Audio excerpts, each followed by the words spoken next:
Brought to you by Agilus Diagnostics. Health test की बात आती है तो मैं भरोसा करता हूँ India largest diagnostics company Agilus diagnostics. खुद को टेस्ट करते रहो। जैसे ही धान की कटाई का सीजन शुरू हो जाता है, राष्ट्रीय राजधानी दिल्ली में प्रदूषण का स्तर भी बढ़ने लगता है। इस समय मैं आपको अपने पीछे तस्वीरों में दिखाना चाहूंगा कि मैं पंजाब और हरियाणा के बॉर्डर पर हूं, हरियाणा के जींद जिले में हूं और आप मेरे पीछे तस्वीरों में देख सकते हैं कि धान की कटाई के बाद किसानों ने पराली को आग लगाना शुरू कर दिया है। इस पराली को लेकर आज देखा गया कि सुप्रीम कोर्ट ने भी पंजाब और हरियाणा सरकार को बड़ी फटकार लगाई। उसी बीच किसानों से भी बातचीत करके हम जानना चाहेंगे कि सरकार इस मामले को लेकर बड़े बड़े दावे करती है कि किसानों को बेलर, हैप्पी सीडर और भी जो चीजें हैं वो मुहैया कराई गई हैं, पर वहीं दूसरी तरफ हरियाणा में ये देखने को मिल रहा है कि जो सरकार का रुख है किसानों के प्रति वो कड़ा होता जा रहा है। और अभी कल देखा गया और आज भी देखा गया कि बहुत से किसानों पर FIR भी हुई।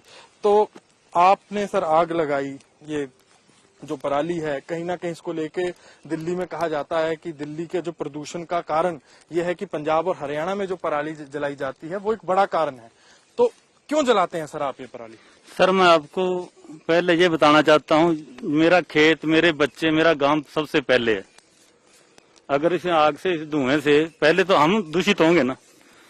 उसके बाद हमारे सरकार से 5-6 सवाल हैं। जिमींदारा बहुत छोटा हो चुका है, 2-2, 3-3 किले हैं। बेलर टाइम पे आते नहीं। किसान को ये पराली कहाँ ले जाए? मैं यहाँ इसी में बरसीन बोना चाहता हूँ, तो बरसीन के लिए तो खेत खाली करना पड़ेगा ना। ऐसा है, मंडियों में धान लूटा जा रहा है। सरकार जो है वो किसानों के साथ जो रवैया है वो बहुत गलत कर रही है। 8% किसानों का धुआं जो अपना नेशनल ट्रिब्यूनल बना हुआ है उसने भी माना है। बाकी इस पराली को जब ले जाएंगे फिर भी तो जलाएंगे ना, उसके बाद भी इसे धुआं उठेगा। तो ये सरकार का ये है कि किसानों को दबाया जाए, कुचला जाए, इनकी कोई आवाज ना सुनी जाए। कारण क्या है? जो अपनी सरकार में WTO में जाकर समझौता करा है व्यापारियों को नेशनलाइज पे वो करना, क्योंकि हिंदुस्तान ऐसा देश है जहां सभी फसलें, सभी मौसम आते हैं। तो बाहरले जो आक्रांता है, जैसे पहले आया करते, वो आक्रांता अब इस देश में आ चुके हैं और हमारी सरकार बिक चुकी है। और जो भी हम किसी से ये नहीं द्वेषभाव नहीं है, अब बीजेपी है, कांग्रेस है या कोई भी सरकार, इन सभी ने एक कुछ करना है। तो लेकिन उनका कारण ये है कि ये सरकार हमारे को दबाकर, लुटाकर, सिर्फ किसान को दबाकर हमारे खेत छीनना चाहती है। मैं इसमें 2 कनाल में, अब यहाँ मैंने बरसीन बोना था तो मैं क्या करूं? 2 कनाल के लिए मैं यहाँ कहां से बेलर मंगाऊं? सरकार कह रही है कि हम बेलर मुहैया करा रहे हैं किसानों को ताकि जो इसकी गांठ लगाकर बंडल बनाए जाएं, हैप्पी सीडर, सुपर सीडर दिए जा रहे हैं किसानों को, पर दरअसल की क्या सच्चाई है इसकी? मैं आपके बारे में यही आपसे पूछता हूँ, जो सरकार का सवाल आपने पूछा मैं आपसे पूछता हूँ। मेरे पास 3 एकड़ जमीन है, बेलर की कीमत कितनी है? बेलर मशीन जो इकट्ठी करती है उसकी ट्रैक्टर की कीमत कितनी है? अगर कुल मिला ली जाए, अगर ये सरकार कहती है भी लोन ले लो, लोन ले भी लेंगे, लेकिन मेरा 6 महीने बाद तो मेरा खेत ही घुस जाएगा। मैंने 1 करोड़ का लोन लिया, 3 किले हैं, यहाँ कीमत मेरे ख्याल 18 लाख है, तो 18 ये 54 होगी, तो बाकी मैं कहां से दूंगा? इसका मतलब ये सीधा जमीन पे अटैक है, कुछ नहीं है। ये WTO के समझौते बीच में आ चुके हैं। मेरा सरकार से ये कहना है। इस समय ये भी देखा जा रहा है कि पिछले साल और उससे पिछले साल से अब जो देखे जा रहे हैं केसेस बहुत कम हैं पराली जलने के। तो क्या है अब इस समय किसानों के दिमाग में सर क्या चल रहा है? क्योंकि FIR भी हो रही है, चालान भी काटे जा रहे हैं, एग्रीकल्चर डिपार्टमेंट पर भी सख्ती है, बहुत से अफसर हैं उनको सस्पेंड भी कर दिया गया है। मैं इस बात से एग्री हूं, किसान कोई अपनी फसल नहीं जलाना चाहता, मजबूरी है। मैंने आपको कहा यहाँ बेलर उपलब्ध करा दें, उठान करवा दें, सही समय पर तो नहीं होता ना। मेरे बच्चे, मेरी भैंस कहाँ जाएंगी 1 महीने बाद? अगर इसी खेत की बारी 1 महीने बाद आती है तो फिर मेरे बच्चे, मेरा खेत, मेरे परिवार कहाँ जाएगा? सरकार ये भी तो सोचना चाहिए ना। जैसे सरकार ने जो भी नीतियां धारित की हैं, लेकिन उसका सोल्यूशन तो निकाल लेना। पहले कह दिया ले लो बेलर, कौन लेगा? पिछले साल की तकनीक आगे बढ़ गई, आगे बढ़ गई। जो पिछले साल वाले वो काम छोड़ गए, किसी ने पैड़ी ठेके पे दी, किसी ने कुछ करा, मंडियों में धान नहीं बिक रहा। तो बेलर वाले तो पहले पैसे मांगेंगे ना, लेबर पहले पैसे मांगेगी। उठान हो नहीं रहा खेत वहां मंडी में, मंडी में उठान की ये स्थिति है, किसान के खाते में पैसे तब आते हैं जब वो हमारा धान उठ के किसी सेलर में या किसी पॉइंट में लग जाए गवर्नमेंट के में, उसके बाद 48 घंटे बाद पेमेंट डालती है। लेकिन धान तो मंडियों में पड़ा है, 2100-2200 में खरीद रहे हैं, तो इसका क्या करे किसान।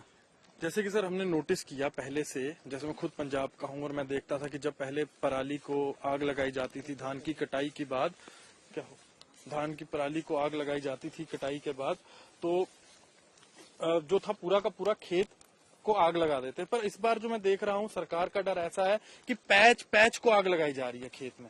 देखो, किसान किसी जीव जंतु के किसी के विरोध नहीं है, लेकिन सरकार हमको बताए जो पेस्टिसाइड हैं, जो जहरीले पदार्थ हैं कंपनियों के द्वारा आते हैं, यहाँ बिकते हैं, उन्हें हम छिड़काव करते हैं। मैंने इतनी सी जरूरत थी, इतनी जलान लग रहे हूँ, उस पर भी एफआईआर दर्ज है। और मेरा ये तो देखो ना, मेरे खाते में पैसे आए कि नहीं, मेरी जरी बिकी कि नहीं। जो किसान का दर्द भी होना चाहिए ना, ये सरकार थोड़ा भी सरकार बन गई और सुप्रीम कोर्ट ने ऑर्डर कर दिया, दूसरे ने कर दिया, कौन कराता सरकार ही है ना। सरकार पहले व्यवस्था करे, अगर सरकार व्यवस्था करी होती तो इसको उठान होया होता, मेरे तो आग लगाने की जरूरत क्या थी।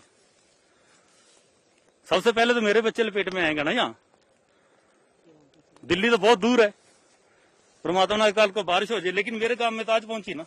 तो आप पराली को इस समय आग लगा रहे हैं, क्या कारण है? सरकार दावे करती है कि बड़ी बड़ी मशीनरी प्रोवाइड की जा रही है, फार्मर्स को दिया जा रहा है, पर वहीं दूसरी तरफ मैं आप देख सकते हैं कि आप आग लगा रहे हो, इतना सारा धुआं उठ रहा है।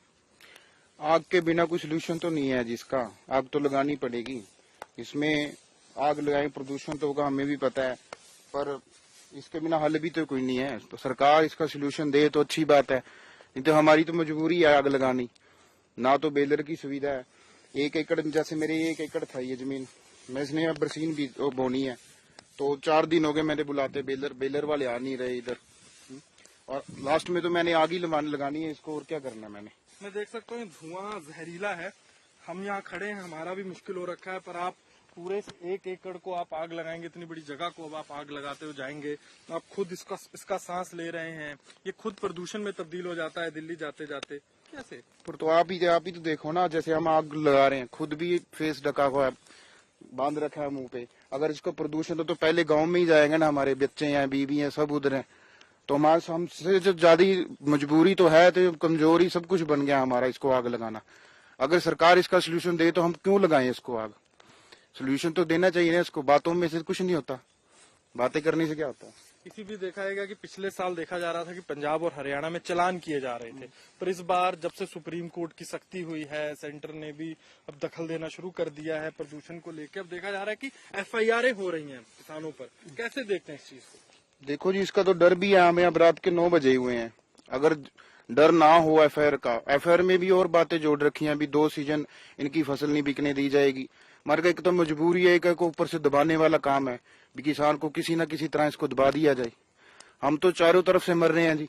जैसे आप मेरे को बेलर की बात कर रहे हो, आप फसल का रेट है जी 2320 रुपए, और मंडियों में हमारी फसल बिकती है 2200 के करीब तक, उसमें भी नुकसान। हमारे को आमदनी तो है नहीं, आमदनी होगी तो अच्छी तरह साधन भी ले लेंगे, जहाँ तो खरीद अच्छी करे हमारी। और बेलर लेने के लिए 10 से 15 लाख रुपए लगता है, तो 5 एकड़ वाला जमींदार कहाँ से 15 लाख रुपए लगा देगा? आमदनी तो है नहीं। उतनी आमदनी हो, अगर बिक जाए अच्छे से रेट से, तो हम इसको क्या आप देख रहे होंगे कितनी प्रदूषण है इससे। सरकार कह रही है कि जो खारिफ की फसलें हैं, जीरी के अलावा, धान के अलावा और फसलों पर हम सब्सिडी दें किसानों को, तो उसके क्या हालात हैं धरातल पर? सब्सिडी तो क्या है जी, जैसे फसल जमीन है, इसमें पानी है, बारिश आ जाए तो दूसरी फसल खत्म हो जाएगी, उसमें तो कुछ बचेगा ही नहीं, नुकसान ही होगा, दोगुना नुकसान होगा। जो यहाँ पे जीरी लगती है तो जीरी ही लगेगी, इसमें सब्जी थोड़ी लग जाएगी। इसमें जो जैसी फसल जमीन मानती है वही होती है, इसमें कोई सब्जी नहीं हो जाती, मूली नहीं होएगी, कुछ नहीं होगी इसमें। अब तो फसल लेनी है जी, और बच्चे भी पालने हैं, ऐसे क्यों नहीं है ये कोई दो फसल लगा लो उसका बेच नहीं है, उसको नुकसान हो जाए दोगुना। तो तस्वीरें साफ तौर पर बयां कर रही हैं कि आप देख सकते हैं कि कैसे जो स्टबल है, पराली है, इसको आग लगाई जा रही है और आप देख सकते हैं कि टनों टन जो धुआं है वो हवा में जा रहा है। किसानों का साफ तौर पर कहना है कि सबसे पहले जो इस प्रदूषण और धुएं के वो शिकार है वो खुद बनते हैं, उनका खुद परिवार बनता है, उनके गांव है, उनके घर हैं आसपास। वहीं उनका ये भी कहना है कि मजबूरी आप मेरी आंखों से समझ गए होंगे कि इस समय यहाँ पर कितना प्रदूषण है, कितना धुआं आप देख सकते होंगे मेरी आंखों से, मेरे नाक से, कि यहाँ पर जो हवा के हालात हैं वो कैसे हो रखे हैं। पर वहीं किसानों का भी कहना है ये उनकी मजबूरी है। पर वहीं दूसरी तरफ देखा जा रहा है कि इस मामले में सुप्रीम कोर्ट भी सरकारों को फटकार लगा रही है, सरकारें भी सख्त हो रही हैं। सरकारों का दावा है कि उन्होंने बहुत से स्टबल मैनेजमेंट के जो तरीके हैं, चाहे वो बेलर हो, हैप्पी सीडर हो, वो किसानों को मुहैया करा रहे हैं। पर किसानों का कहना है कि ना जो उनके ट्रैक्टर हैं वो हैप्पी सीडर, सुपर सीडर के लायक हैं, क्योंकि ज्यादातर पंजाब और हरियाणा में जो किसान हैं वो छोटे किसान हैं, उनके पास जो ट्रैक्टर हैं वो छोटे हैं और जो हैप्पी सीडर और सुपर सीडर हैं